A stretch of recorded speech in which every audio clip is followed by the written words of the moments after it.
Halo semuanya, welcome to my channel.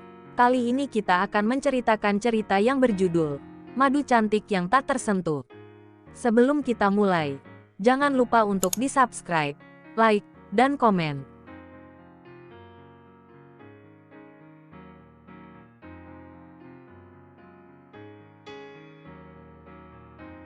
Episode 6. Siapa pria itu? Mendengar seluruh cerita tentang kesaksian Biola dalam perbincangan Raffin dan Alana, membuat Belva tak tahu harus berkomentar apa. Saya juga tidak menginginkan pernikahan ini, Bi. Itu sebabnya aku sendiri yang meminta Raffin untuk kembali ke tempat istri tuanya. Belva menghela napas, kemudian menyandarkan punggung di sandaran kursi. Tapi, soal hubungan Raffin dan Alana yang ditentang keluarga, jujur saja aku baru tahu, sambung Belva. Memangnya apa yang salah dari Alana? Dia kan cantik, model, kalau gak salah anak seorang pengusaha juga. Kenapa keluarga Raffin menolak wanita seperti Alana? Balik lagi ke tradisi dan standar yang sudah ditetapkan sama keluarga Tuan Raffin, Nyonya. Mereka kan menginginkan keturunan ningrat juga. Zaman sekarang kan banyak orang kaya, pengusaha, tetapi silsilah keluarganya tidak ada yang berdarah biru. Biola menjelaskan. Ah, lebay banget ya. Padahal kan nikah ya nikah aja. Ngapain pakai lihat silsilah segala? Selagi orang itu baik dan sama-sama cinta ngapain juga pakai pasang standar segala. Persis Oma Tara, gerutu Belva kesal. Namanya tradisi, Nyonya. Hanya orang terdahulu yang mengerti betapa pentingnya arti sebuah tradisi, budaya, standar tinggi, serta sebuah janji. Orang-orang terdahulu pantang yang namanya ingkar janji. Hutang budi sekecil apapun tetap harus dibayar, ujar Biola. Tampaknya ia memang lebih paham. Dalam hal ini kan, ayah Tuan Raffin itu berhutang budi pada ayah Nyonya Belva. Jasanya besar. Loh, kalau menurut kita, itu biasa aja. Tapi bagi mereka yang merasakan mungkin akan sangat luar biasa, sambung Biola. Belva hanya bergeming dan fokus mendengarkan. Kalau soal Nyonya Alana, saya pernah dengar sekali percakapan di telepon antara Tuan Raffin dan ayahnya. Kalau wanita pilihan Tuan Raffin itu meski seorang model, anak pengusaha, tetapi belum tentu bisa menjalankan tradisi-tradisi keluarga. Dari sikap, cara pandang, pasti jauh berbeda. Apalagi, katanya asal-usul keluarga Nyonya Alana itu sebenarnya hanya dari keluarga biasa saja.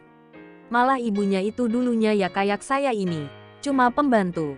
Biola terkikik. Sudah jelaskan, mana mungkin keluarga Tuan Raffin yang ningrat dan berdarah biru mau mencampur garis keturunan dengan anak pembantu, kata Biola.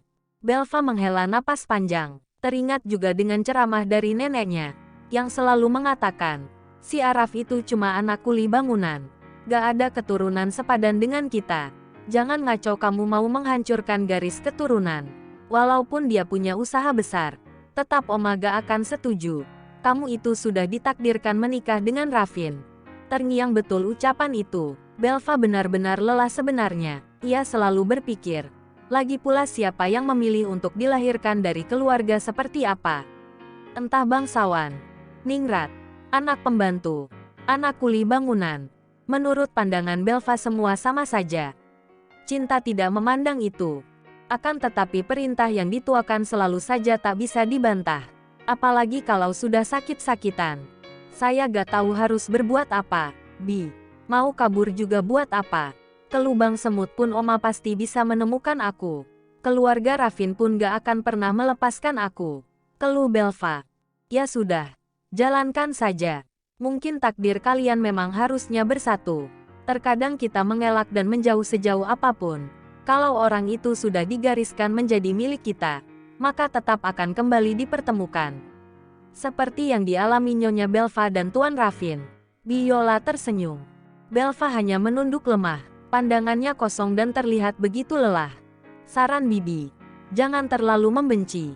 Kita tidak pernah tahu ke depannya akan seperti apa. Barangkali yang dulunya cinta terus jadi benci kemudian bisa balik lagi menjadi cinta.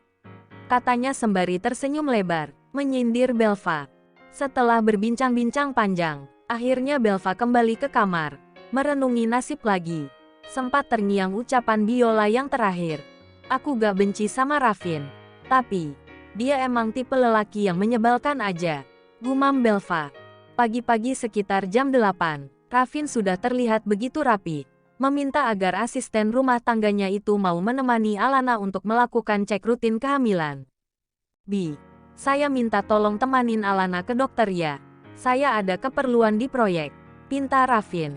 Baik, Tuan. Sahut Biola. Oh ya, udah jam segini Belva belum turun juga. Dia udah bangun belum? Tanya Raffin. Saya kurang tahu, Tuan. Saya baru aja mau ke kamarnya. Ya udah. Alana kayaknya udah rapi tuh.